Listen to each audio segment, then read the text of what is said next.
Hello বন্ধুরা, আমি সুস্মিতা। নতুন আরও একটা ব্লগ ভিডিওতে সবাইকে স্বাগত জানাই। নতুন আরও একটা দিন তোমাদের সাথে শুরু করলাম। কে কোথা থেকে ভিডিওটা দেখছো এবং কেমন আছো অবশ্যই কিন্তু কমেন্ট করে জানিও। সকাল সকাল এখানকার ওয়েদারটা কিন্তু বেশ ভালোই থাকে। রোজই একটা ব্লগে একই কথা বলি, তার কারণ হচ্ছে এখানে মোটামুটি প্রথম যখন আসছিলাম তখন মোটামুটি 6টা নাগাদ করে রোদ উঠে যাচ্ছিল, কিন্তু এখন প্রায় 6:30 পৌনে 7টা বাজলেও না মেঘলা করে থাকে। প্রায় 8টা সাড়ে 8টা অবধি তো মেঘলা করেই থাকে, তারপর যা রোদ ওঠার তারপর রোদ ওঠে আর কি। তো যাই হোক, ঘরে এসে এখানে জানালাগুলো আগে খুলে দিলাম।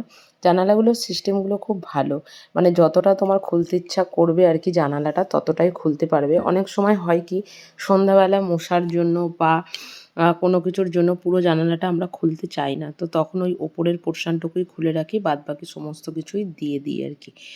এদিকে সারাদিনের সবজি কেটে নিয়েছি, আর সকালবেলা ওই ভার্মিসেলিটাকে ভেজে মানে একটু বয়েলও করে নিয়েছি। এদিকে গাজর ক্যাপসিকাম আজকে রান্না করব হচ্ছে লাল শাক, আর তার সাথে হচ্ছে ডাঁটা দিয়ে আলু দিয়ে পটল দিয়ে মাছের একটা ঝোল করব।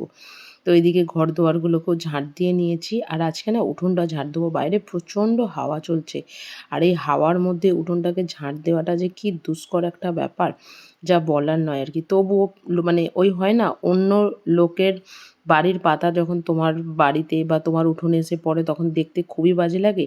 ঠিক এখানকার পরিস্থিতিটাও সেরকম। ওই যে সামনে বড় গাছটা দেখছেন, ওই গাছটার যত পাতা সমস্ত কিছু পাতা হাওয়াতে ঝড়ে এসে এই উঠোনটায় আর কি জড়ো হয়।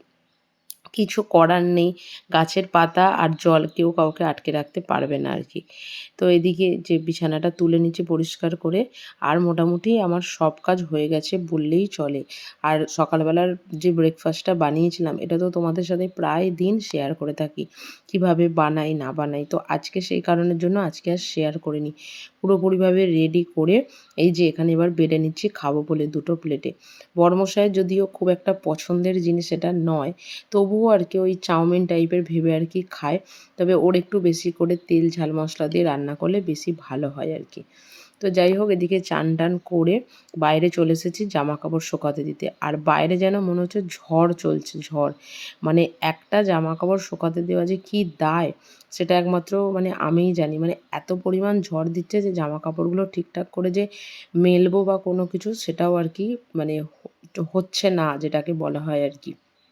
তো সকাল সকাল ঘুম থেকে উঠলে সকাল সকাল সমস্ত কাজ হয়ে যায়। আর যেদিনকে একটু দেরি করে ঘুম থেকে ওঠা হয়, আর সেদিনকে সমস্ত কাজটাই যেন মনে হয় যে এই হচ্ছে, হবে, এই লেট হয়ে গেল বা কোনো কিছু। আমার ভীষণ সেদিনকে না মাথাটা গরম হয় যে আজকে কেন দেরি করে উঠলাম, কেন তাড়াতাড়ি উঠলাম না।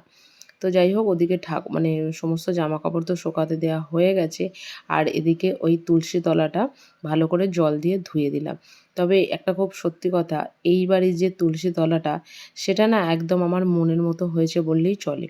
কারণ হচ্ছে এইখানে সাইডটাতে না জল দিলে বা কোনো কিছু দিলে একদমই শ্যাওলা হয় না। যখন আমরা এর আগের 2টো বাড়িতে ছিলাম, লাস্ট বাড়িটাতে তো জল ওইভাবে দিতে পারতাম না, শুধু তুলসী তলাটাতেই জল দিতাম। আর যখন তার আগের বাড়িটাতে ছিলাম জল দিতাম, কিন্তু সেই জায়গাটা না পুরো একদম পুরো লাল হয়ে যেত, আর আমাকেই পরে ঘষে ঘষে পরিষ্কার করতে হতো। তো যাই হোক, ওদিকে ঠাকুরতলাটা ধুয়ে দিয়েছি। আর এদিকে এই যে আমাদের বলি সবথেকে বড় অসুবিধা, বাইরে একটা ট্যাঙ্কের সাথে ডাইরেক্ট কোনো কল নেই, যার জন্য মানে ঠাকুরের বাসনগুলো যখন মাজি বা সমস্ত কিছু করি তখনই ওই মানে ডাইরেক্ট কলটা একবার চালিয়ে রাখতে হয়। আর ওই মানে ওই জলটাতেই আর কি সমস্ত কিছু করতে হয়। তাই খাবারের জলটা আগে ভরে নিলাম, কারণ কখন ট্যাঙ্ক ভরে যাবে তখন আর খাবারের জলটা ভরতে পারবো না। আর এদিকে এই যে 2 বালতি জল ভরে রেখেছি, যদি কোনো কারণে ট্যাঙ্ক ভরে যায় তখন এই জলগুলো দিয়েই আর কি মানে থালা বাসনগুলো ধুয়ে নেব। আর না হলে না ভরলে তখন ওই ডাইরেক্ট কলের জলটা দিয়েই ভরবো। চেষ্টা করি ডাইরেক্ট কলের জলটা দিয়ে থালা বাসন ধুয়ে ঠাকুরের সমস্ত জল বা কোনো কিছু এখান থেকেই নিয়ে চলে যাবার আর কি। তাদের সমস্ত কাজকর্মটাও কমপ্লিট হয়, ট্যাঙ্কটাও ভরে যায়, আর খাবার জলটাও আর কি ভরে যায়।